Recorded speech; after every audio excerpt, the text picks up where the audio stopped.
ხმაური სინდისის პატიმრების სასამართლო პროცესზე მას შემდეგ დაიწყო, რაც ბრალდებულებმა მოწმე პოლიციელები განსეს ჯელის კამიდან დანაშაულში ამხილეს.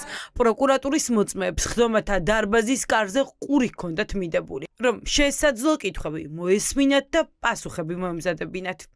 სპეკულაციებს არ გქონდეს ადგილი გავიდეს, რომელიმე ადვოკატი შეამოწმოს არის თუ არა მოწმე. ეხლა ნუ დაიწყებ სპეკულაციებს ვერ გავდადით შეამოწმოს. არგით არ არის საჭირო ეხლა ეს ყველაფერი დააბრძანდი. ყველაფერი თქვენ როგორ გათვლია რომ ტელევიზიებისთვის, რომ თითქოს რაღაცა ხდება. რომელიმე ადვოკატი გავიდეს და შეამოწმოს არის თუ არა მოწმე. დააბრძანდი. თუ კარგად ეს არის საზღვარია თუ შეიძლება. ერთად ნუ საუბრობ და მე ვისთვის გავაკეთე განცხადება წეღან. ყველა ერთად ვისაუბრობთ. მოსამართლე თამარ მჭედლიშვილი ბრალდებულების მოთხოვნის შემდეგ ჯერ უკიდურესად გაფრაზდა, ბოლოს კი იძულებული გახდა მანდატურის სამსახურთან გადაემოწმებინა ინფორმაცია, თუმცა მანდატურმა ისე გასცა პასუხი მოსამართლის კითხვას, რომ დარბაზიდან არც კი გასულა. არადა კანონის მიხედვით მოწმეებს არ აქვთ უფლება მოისმინონ სხვა მოწმეები რა ჩვენებას აძლევენ. რა შეიძლება მოწმეებს არიან და მანდატურის კითხვები არის თუ არა კართან მოწმე. კი ბატონო, დავიწყეთ და დაიწყოს შეკითხვები. ვეღარ იყო. არ არის მოსული ყოდი კერესი. აგდებით შეკითხვები და აბსოლუტურად შეამოწმეთ მე. მეგობრებო, ჩვენი თვალით დავინახეთ მოდებული საზღვარია, არ შეიძლება ეს. რვა სინდისის პატიმრის საქმეზე დღეს 3 მოწმე დაიკითხა. მათმა დაკითხვამ კიდევ უფრო მეტი კითხვა და ეჭვი გააჩინა პასუხის ნაცვლად. სასამართლოში დღეს მოიყვანეს პოლიციელი კონსტანტინე კერესელიძე.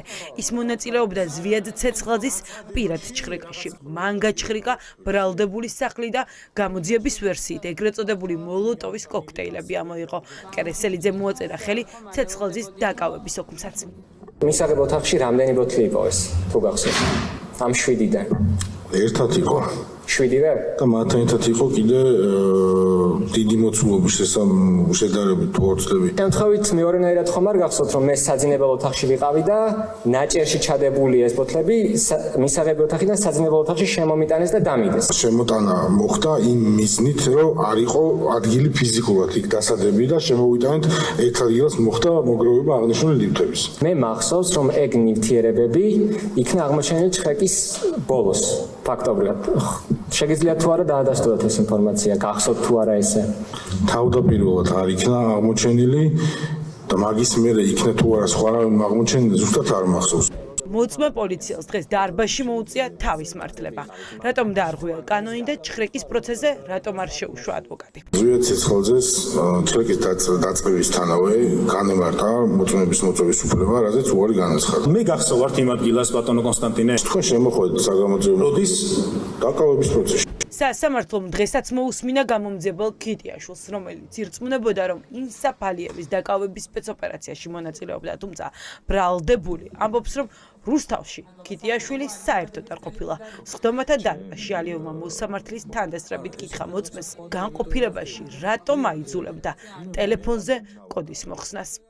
რამოდენიმეჯერ ტელეფონის გახსნა მთხოვეთ.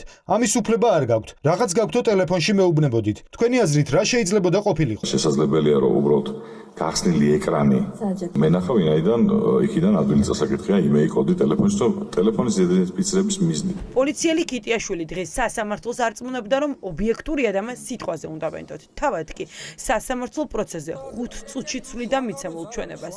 ჯერ ამბობდა, რომ ზვიად ცეცხლაძე არ გამოუკითხავს. ბოლოს ოქმის წარდგენის შემდეგ მოუწია ეღიარებინა, რომ მოიტყუა. დღეს გაირკვა ისიც, რომ ქიტიაშვილი გადამოწმების გარეშე ენდობა სოციალურ ქსელებში შექმნილ ფეიქ აკაუნტებს და მათ მიერ ატვირთულ ვიდეოების ნამდვილობას. სწორედ მათზე დაყრდნობით დებს ბრალს ირაკლი მიმინაშვილს. ვის ჰქონდა ატვირთული ეს ვიდეო? ომი და ომი თუ ერების ოქროში მითითებული გაქვთ, რომ ირაკლი მიმინაშვილი ისროდა ქვას. დიახ. საიდან დაადგინეთ, რომ ეს იყო ქვა? ვიდეოს დათვალიერებიდან. სინდისის პატიმრების პროცესზე დღეს მოусმინეს მერის დასუფთავების სამსახურის თანამშრომელსაც, რომელიც მოსამართლეს უყვებოდა, რომ აქციების პერიოდში მერიის ინფრასტრუქტურა დაზიანდა, თუმცა სასამართლოში გარკვევით თქვა, რომ ბრალდებულებიდან ხელს ის ვერავის ვერ დაადებდა. თქვენ ბრძანეთ რომ ტელევიზიაში ჩვენ ხედავთ როგორ ზიანდებოდა აღნიშნული კონკრეტული ნივთები, ხო, რომელიც არის მერიის საკუთრების ბალანსზე აღრიცხული. მოდით მინდა ესეთი კონკრეტული კითხვა დაგისვათ, აი აქ მყოფი პირები, ვინც არიან და რომ ხედავთ, რომელიმე მათგანი თუ დაინახეთ ვიდეოში, რომ რომელიმე მათგანი აზიანებდა კონკრეტულ რაიმე ნივთებს. თქვენ თუ ნახეთ ეს? კადრებში ვინმე ამოცნობა შეუძლებელი.